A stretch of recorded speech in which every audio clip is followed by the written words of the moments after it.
陶笛其实它最大的特色跟魅力就是携带很方便，你可以把它挂在身上，走到哪里都可以吹。第二个是它的指法其实很简单，你只要学个半个小时，可能就可以学好几首歌，所以它入门是很容易。千万不要以为陶笛只是给小朋友玩的玩具。今天我们到宜兰传艺中心去找陶笛阿志老师，他不只会教大家要怎么吹奏这颗泥土，身为正港宜兰人的他，还会大方分享他的私房名单，带我们去吃好吃的、玩好玩的，让美好回忆 check in 你的脑海，跟着烟波 check in 宜兰。影片开始前，先订阅我们的 YouTube 频道，即享烟波专属优惠。Hello， 大家好，我是陶笛阿志，我是风陶唱片陶笛的演奏家。我从2003年开始发行专辑，到今年2026年共发行的14张。我是华冈艺校毕业的，我本来是学二胡，因缘际会下接触了陶笛这个乐器。那我发现我吹奏的时候可以感染很多人。陶笛其实它最大的特色跟魅力就是携带很方便。如果是小一点的陶笛，其实你可以把它挂在身上，或是说放在包包里面，走到哪里都可以吹。第二个是，如果以圆形的陶笛来讲，它的指法其实很简单，你只要学个半个小时，可能就可以学好几首歌，它入门是很容易。比较小的陶笛，它可能听起来的音色是比较清脆的感觉。比如说我吹一小段，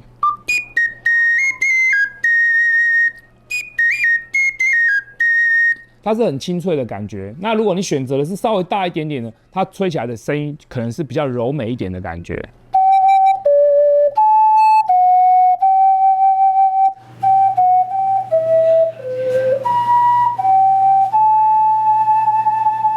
陶笛的起源有很多种，最早可以追溯到6000年前就有了，但是它以前它可能上面只有1-2个小小的孔而已，它可以出现类似这样的声音。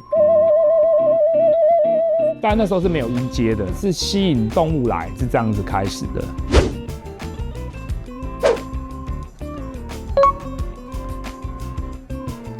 传艺中心算是我们每一个人来宜兰算是必来的点，它就结合了全台湾最有特色的一些手工艺品。这整体的设计，我觉得就算下雨天你来逛也非常舒服，真的很推荐大家能够来传艺中心走一走。能够来传艺开店，其实也是我们的荣幸。除了选购之外，我们其实会有简单的教学，员工都会简单教你指法、吹奏的方式跟怎么看谱，甚至你可以在这边简单学习1-2首歌再离开。有些人会把小孩子先放在这边一下，让他们去逛街。他们回来可能小朋友就可以吹出1-2首简单的歌。所以你看，我们造型笛来讲，我们其实做了很多跟动物有关的，比如说猫头鹰。那我们也有做成昆虫的造型、乌龟的造型，或是企鹅的造型等等。陶笛以前大部分可能就是做成像平面的这样子，那我们现在做的可能就是让它变成是一个立体的，所以它是跟原本的动物是一模一样的等比的放大或缩小的比例，所以这样子看起来其实会更漂亮。它不只是可以摆饰，也可以变成是一个乐器，所以我们店里面的互动性算是蛮多的。店里面卖的都是台湾制作。陶笛这个乐器，其实在全世界很多国家都有，比如说日本、韩国、意大利都有类似这样的东西，可是形状每个人做的有可能不太一样。像我最近有做一个冰棒造型的陶笛。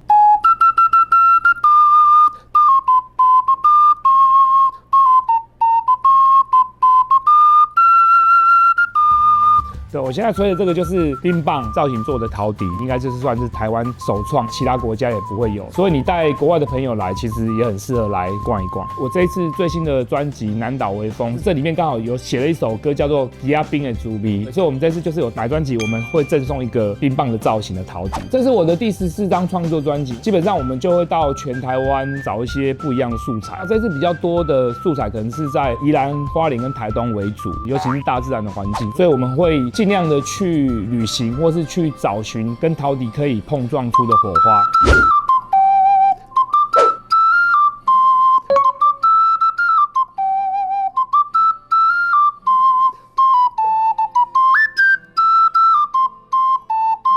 我刚才吹奏的这首歌是风潮唱片特别为了福山植物学这边打造了一张专辑，叫做《最近的天堂》。觉得用陶笛这个大地的声音来演奏很适合。福山植物园这个地方是一个非常大自然的景点，占地非常的广，有超过1000公顷。如果要去逛的话，其实可以留多一点的时间。然后里面有很多保护的原生动物跟植物，四季都不一样，也有很多不一样的样貌。像这个季节去，可能可以看到非常多的山羌哦。虽然它比较难抵达，但是相信你一定不会后悔，因为这个地方是宜兰的一个特别的秘境，而且重点是不用门票，只要事先申请就可以哦。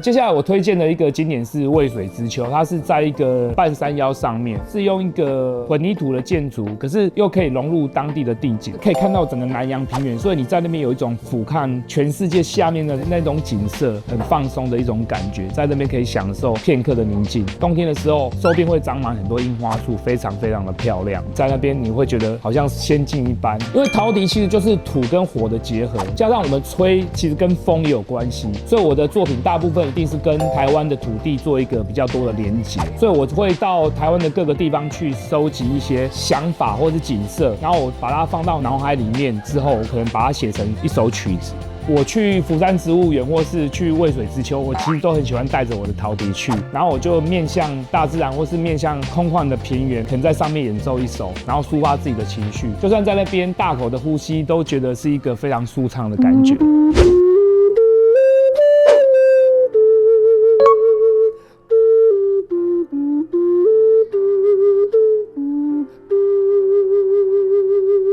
我这首是用拟人的方式写的，我当成我爸爸去写这首歌，叫做《阿爸的故乡》。我们家老家是住在礁溪的协天庙，我爸爸小的时候就是在那边长大，所以我们小时候的印象就是会在柳点那边丢球，然后跑来跑去这样，其实就是在写柳点那个场景。协天庙就是拜关圣帝君，然后我记得没有错的话，它的历史应该有200多年了。那它每年的大拜拜都非常非常的热闹，然后全台湾的镇头都会到现场，所以如果大家有来礁溪泡温泉的时候，真的可以到协天庙去感受一下，有点像古迹的氛围的感觉。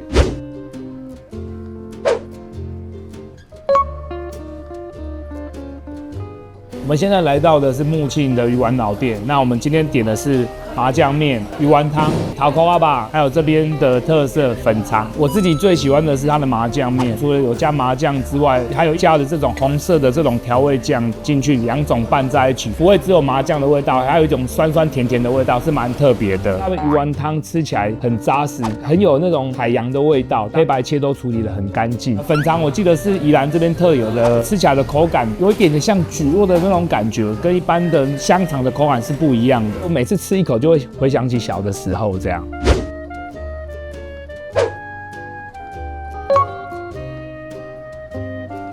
如果大家想要买一些小东西回去给家人吃的话，我其实很推荐这一家的包子跟馒头。阿早是很喜欢吃他们的白馒头，我觉得它的用料很扎实，然后可以吃到很单纯的面的那个香味。我们家的小孩子也都很喜欢吃。可是你们如果去这家店，可能要注意一下，因为通常如果太晚去，有的时候会卖完，很容易会买不到。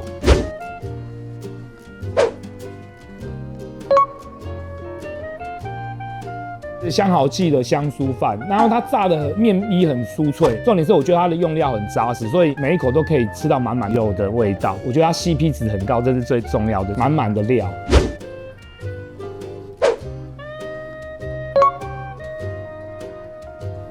现在推荐另外一家店叫两香好，也是在宜兰的市区。这家店我最常买的是它的虾子地瓜饼，就是它上面有很多虾子，这种组合好像我们在其他的店应该都看不到。吃下去那一口，你有地瓜淡淡的香味，但是你也有可以吃到虾子的鲜味。那你路过的时候可能会看到很多宜兰的当地人会在那边买，大家可以尝试看看。重点它也是铜板美食。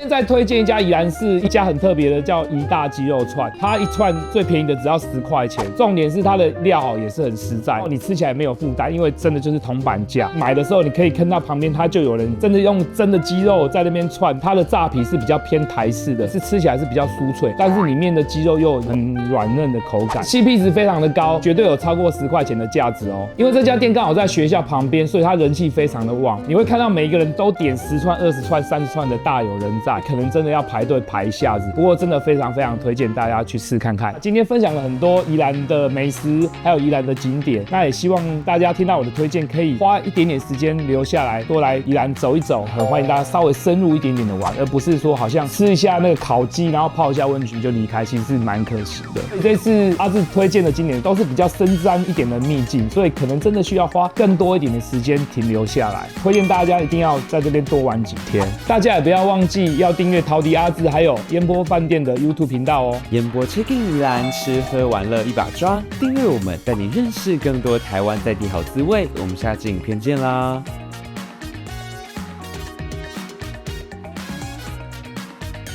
因为我蛮喜欢吃吐司的。那我发现烟波的果酱的选择很多种，比如说，因为它有荆棘口味的，是好像我之前在其他的饭店好像没有遇到。我希望大家如果有机会来宜兰玩的话，不要急着当天来回，可以慢和的来这边玩，然后来烟波住，来这边享受烟波的早午餐的餐点，就都是一个非常棒的体验。